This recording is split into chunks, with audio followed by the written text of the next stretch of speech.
গহপুৰ মাজুকুছিত আলি আই লৃগাঙৰ প্ৰস্তুতি এয়া পলাশ শিমলু ফুলাৰ বতৰ পলাশ শিমলু ফুলাৰ লগে লগে কনেঙৰ মন উতলা হয় কাৰণ এতিয়া লৃগাঙৰ বতৰ সকলো গাঁৱৰ ডেকা গাভৰু জিয়াৰী বুৱাৰী এতিয়া ব্যস্ত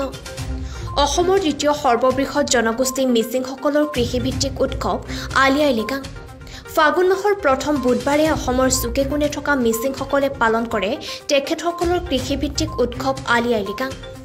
তাকে লৈ এতিয়া মিচিংগাঁও সমূহত পূৰ্ণ প্ৰস্তুতি চলোৱা পৰিলক্ষিত হৈছে অসমৰ দ্বিতীয় বৃহত্তম জনগোষ্ঠী হিচাপে আমাৰ মিচিং জনজাতিসকলে ফাগুনৰ প্ৰথমটো সপ্তাহত আলি আই লৃগাং উদযাপন কৰা হয় সেয়ে সংগতি ৰাখি আমি বৃহত্তৰ আমাৰ মাজুকুছি মিচিং ৰাইজে প্ৰথমবাৰৰ আনুষ্ঠানিকভাৱে আমি আলি আই লৃগাং আয়োজন কৰিছোঁ সেয়েহে আমি ইতিমধ্যে আমি লাইভ ফুটেজ স্থাপন কৰিছোঁ আৰু এই আলি আই লৃগাং সংগতি ৰাখি আমি দুদিনীয়া কাৰ্যসূচীৰে আমি আয়োজন কৰিছোঁ আৰু প্ৰথম দিনা আমাৰ ক্ৰীড়া প্ৰতিযোগিতা থাকিব আমাৰ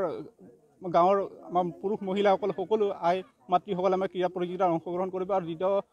কাৰ্যসূচী অৰ্থাৎ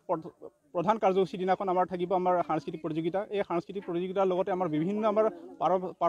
পাৰম্পৰিক কিছুমান নীতি নিয়ম ধৰক মাংগলিক কাৰ্য থাকিব পুৰাঙাপিনৰ ব্যৱস্থা থাকিব পৰাপৰ ব্যৱস্থা গাহৰি মাংসৰ ব্যৱস্থা থাকিব তেনেকৈ আদি কৰি বিভিন্ন জাতি জনগোষ্ঠীসকলে আমি সমিল মিলি আমি প্ৰথমবাৰৰ বাবে আমি বৃহত্তৰ মিচিং ৰাইজে আমি আলি আই লৃগাং আয়োজন কৰিছোঁ স্বাগতম জনাইছোঁ আপোনালোকৰ চেনেলৰ জৰিয়তে গোটেই অসমবাসী কৃষিজীৱী মিচিং ৰাইজক আজি কৃষিৰ লগত যিহেতু আমাৰ মিচিং সমাজখন জড়িত সেয়েহে আপোনালোকৰ চেনেলৰ জৰিয়তে কৃষি উৎসৱৰ জৰিয়তে আমাৰ গোটেই মিচিং সমাজটো ৰং ধেমালি নাচনেৰে গোটেই জীৱনটো অতিবাহিত ভৱিষ্যতে কৰিব পাৰে তাৰ আশা কৰিলোঁ গহপুৰৰ পৰা অৰূপ ভূঞাৰ ৰিপৰ্ট PI নিউজ